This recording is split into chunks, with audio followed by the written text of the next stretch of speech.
We're learning more about those 4 hostages that mentioned by Raf, Nadav Popplewell, Amiram Cooper, Yoram Metzger, and Chaim Perry, all kidnapped by Hamas on October 7th. Their bodies still are in Gaza. Nadav Popplewell was 51 years old. He had been hiding, kidnapped with his mother from their home. His mother, Hannah Perry, was among those released in November. Popplewell was seen just a few weeks ago in a Hamas propaganda video. His kibbutz described him as a sensitive and quiet individual, a gifted computer expert. Amiram Cooper was 84 years old, one of the founders of the kibbutz Nir Oz. He was an economist, poet, and composer. He leaves behind his wife, 3 children, and 9 grandchildren. 80-year-old Chaim Perry was described as a man of peace, art, and cinema. Perry was a teacher and the founder of the Nir Oz Art Gallery. He leaves behind a wife, 5 children, and 13 grandchildren. And Yoram Metzger was known for his storytelling and his humor. He helped to establish the Nir Oz Winery. Metzger was 80 years old. Join us now, former Israeli Prime Minister Naftali Bennett. Mr. Prime Minister, thank you for being with us today. I want to start with the hostages and just the gut-wrenching news that 4 more hostages are, through intelligence, the IDF believes to be dead. Still, their bodies, their remains are in Gaza. And 2 80-year-olds, an 84-year-old, one of them protecting his family in a safe room when he was ripped away from his family. Some of their wives were also taken hostages but released. But now we know they are dead. What can you say about the continued effort, the very difficult effort, obviously, to get the hostages home? Well, there's 120 hostages, of which, unfortunately, there's 41 confirmed dead or to be murdered by Hamas. We're dealing with the most genocidal terror jihadist organization on earth, and they, are cynical, will execute our people, and the bottom line is that we can't allow Hamas to stand. We can't have them exist at the end of this war. Even in this latest ceasefire proposal, which we'll get into, Israel has said, we'll stop shooting if you release the hostages. So do you have any hope that Hamas would listen to that?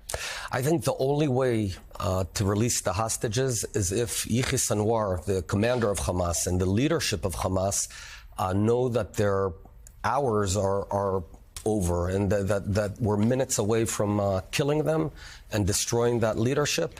And then the deal needs to be, we will not kill you, we'll allow you to get on a boat and get out of Gaza if you release the hostages. I think the half-hearted efforts or conducting of the war right now by the Israeli government, coupled with the American administration slowing down IDF all the time, I think that is self-defeating, because the quicker, the faster we move in, the quicker we'll have a deal. When you say half-hearted, you have said we should have been talking about the IDF. When I say we should have been inside Rafah months ago. That's right. I think there's way too much talk.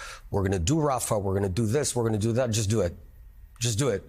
We can destroy Hamas, and we can make that one offer to them. We will allow you to live, but expel you from Gaza if you release the hostages. Right now, Yahya Sinwar is playing a cat and mouse tactic with us, just biding time, because the overall strategy right now of Iran, of Hamas, of Hezbollah is to exhaust Israel. Just last night, Hezbollah shot dozens and dozens of rockets on the Galilee. The Galilee is burning. Almost 100,000 people have been evacuated from their homes. Imagine if in El Paso, Texas, there were 100,000 people living now 8 months in hotels or motels because their homes are burning. That's what we're facing. We have no choice. We have to win. Joe has a question for you, Mr. Prime Minister. Joe? Yeah, Mr. Prime Minister, what's been your response? What's your reaction to families of hostages saying the Netanyahu government hasn't done enough to focus on bringing those hostages home? Well, when I give interviews abroad, I typically don't criticize my own government. I think that the efforts have been feeble in terms of focusing on Yahya Sinwar. You can't conduct a war turning it on and off like a light switch. I was a soldier, I was a commander. if we just have several weeks to go in with all the force necessary and tell Yahya Sinwar the only way you'll live is if you raise a white flag and release the hostages, we can get this done. But we keep on wavering, vacillating on this. This is not how you can bring results. So it's your opinion that actually a full-scale invasion of Rafah would bring the hostages home more quickly?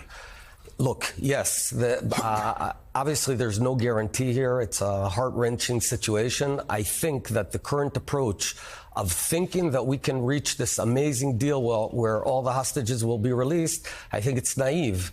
And it means that you don't understand what we're dealing with. And the only way that we get results is if they understand their time is out. And I want to say one last thing. We sealed the corridor called the Rafah corridor that basically is the border between Sinai and Gaza, which means that from about a week ago, Hamas can no longer replenish its arms, so time is running out for them.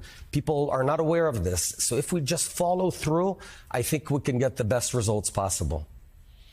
Let's talk about the quote destruction of Hamas, a phrase that's been thrown around a good bit.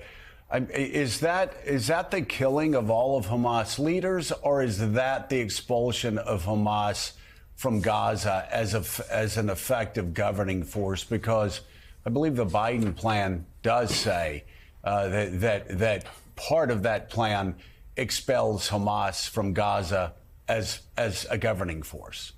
The latter. What I would envision is the leadership of Hamas, either we take them out and kill them, as we've done to several, or similar to Beirut of 1982, we get them on a ship, several thousand of the leadership of Hamas, get them out, and then we can begin the rebuilding of a new Gaza and build a new future for everyone. So, Mr. Prime Minister, let's talk about this deal that President Biden unveiled publicly on Friday. He framed it as the Israeli deal. This is something that he said the government had agreed to, but we heard from Prime Minister Netanyahu say, well, no, not quite. Can you explain the disconnect? Well, there is a degree of disconnect. The bottom line, though, I think it's moot, because I don't think there is a deal. I think it's an illusion. I don't think Yahya Sinwar will release the hostages. He might release several of them to dangle and bide his time, but he's playing around with us. There's no reason to believe that he would release the biggest asset that he's acquired unless he sees his death coming. So U.S. officials say, though, they're saying that part of the divide here was the agreement that the Israeli military would withdraw from Gaza. Is that something that the government would consider? Look, I read the press and I heard that Netanyahu offered that sort of thing. I think that we have to retain the Rafah corridor, the Netzarim corridor. Otherwise, what we'll see is a very rapid rebuilding of Hamas, and we'll see another October 7th, perhaps in 2025 or 2026. And they won't release the hostages. They may release a few hostages, because they've got 120 of them. They're not going to release all the hostages. No way, unless he sees tanks coming over. That's the only option that'll bring that result. I know this guy. Well, that's the leverage he has, is holding the hostages. Yes, and the leverage loses it. Exactly, but the leverage we need to create is an imminent and immediate threat on his life and the lives of leadership. And it's not, if we just follow through and stop this vacillation, we can do it. I fought Hamas, I fought Hezbollah. It was many years. We can do this. This is not the most complicated thing on earth. And by the way, we're doing it with very low civilian casualties right now. We managed to move about 1 million citizens away from harm's way, contrary to what was being told to us that we can't do it. It would take months. It took about 10 days. Despite your best efforts to spare civilians, as you know, Hamas uses civilians as human shields. We know all that. Just last week, there was the attack on a tent camp, an explosion that ensued. 45 people were killed in grisly pictures.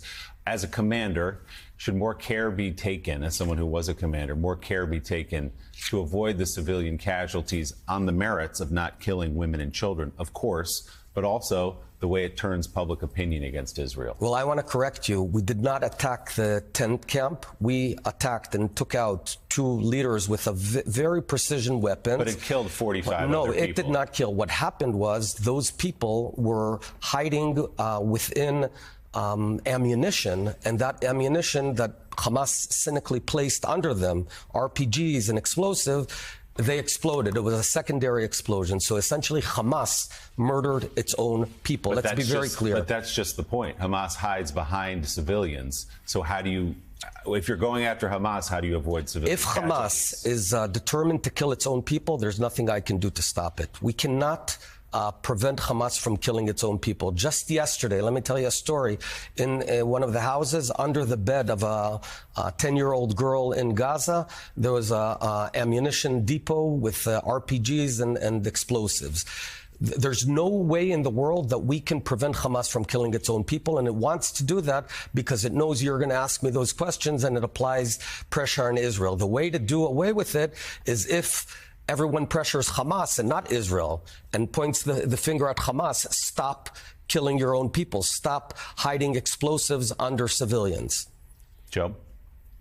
Mr. Prime Minister, let me ask you, first of all, about the state that we find ourselves in right now. We have both, I'm sure you know this or else you wouldn't come on the program, we have been extraordinarily critical of Hamas and have said from the very beginning that when they kill a Jew, that's good news.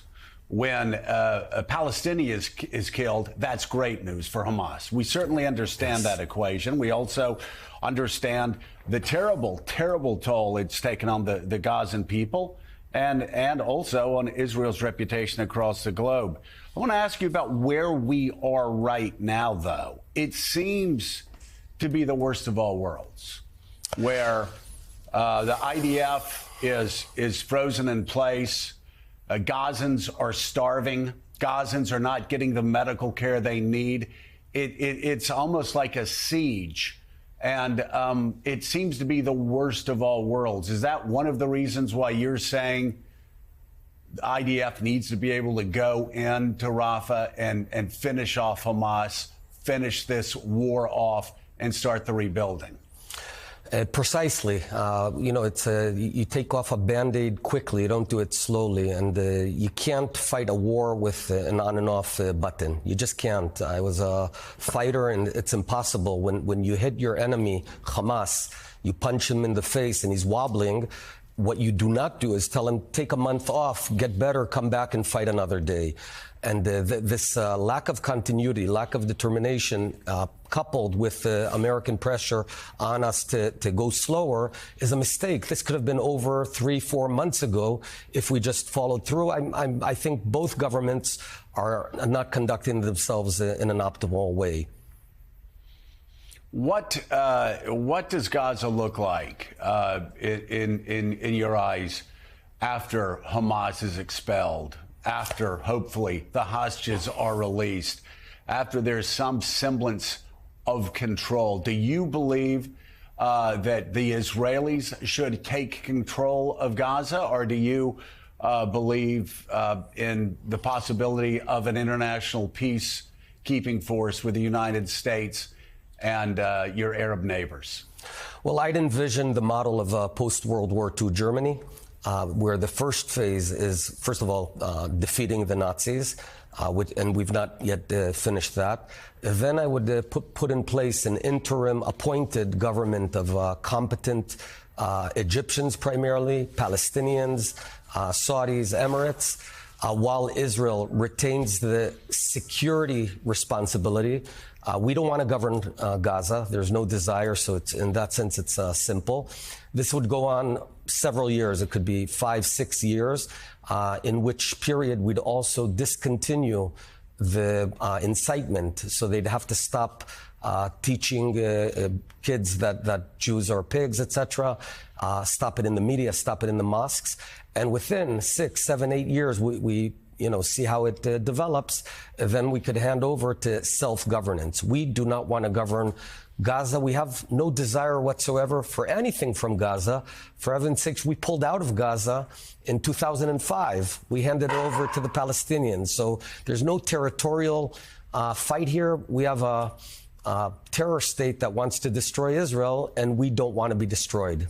Do you see any third party, any outside force? Is it Qatar, for example, who could apply any pressure on Hamas to release the hostages, to accept some kind of deal? I think Qatar could do much more. I think Qatar is playing a very dirty game, a double-faced game.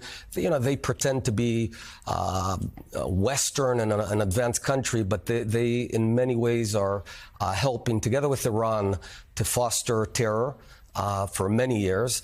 Yeah, they could pressure Hamas for the simple reason that right now the Hamas leadership is living in hotels in Doha, Qatar, and they could tell them, look, if you don't get the hostages released, we'll kick you out, and let's see you live in Damascus or Tehran, which is not as pleasant. By the way, President Biden spoke to the Emir of Qatar yesterday with a similar message. This Emir and the Qataris have blood on their hands. Former Israeli Prime Minister Naftali Bennett. Mr. Prime Minister, thanks for being here today. We appreciate it.